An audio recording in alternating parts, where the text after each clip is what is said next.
వచ్చి పళ్ళు లెక్క పెట్టారా నాకు? ఎన్ని ఉంటాయి మనకి? ఎన్ని టీత్ ఉంటాయి నోట్లో? Very good. 32 టీత్ ఉంటాయి పెద్దవాళ్ళు. నీకేముంటాయి? 28 టీత్ ఉంటాయి.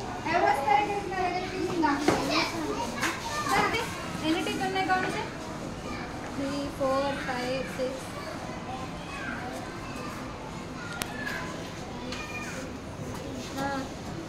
పైన పెట్టు. 15 16 17 18 19 20 21 22 ఉన్నాయా? 28 ఉన్నాయా? ఓకేనా? మరి 28 టీత్ ఉన్నప్పుడు ఇవి చేస్తే చాలా, వీక్లీ వన్స్ బ్రష్ చేస్తే చాలా. ఎన్నిసార్లు చేయాలి రోజు? ఎప్పుడు చేయాలి? Morning night. Okay, very good. Clap him. 1 2 3 1 2 3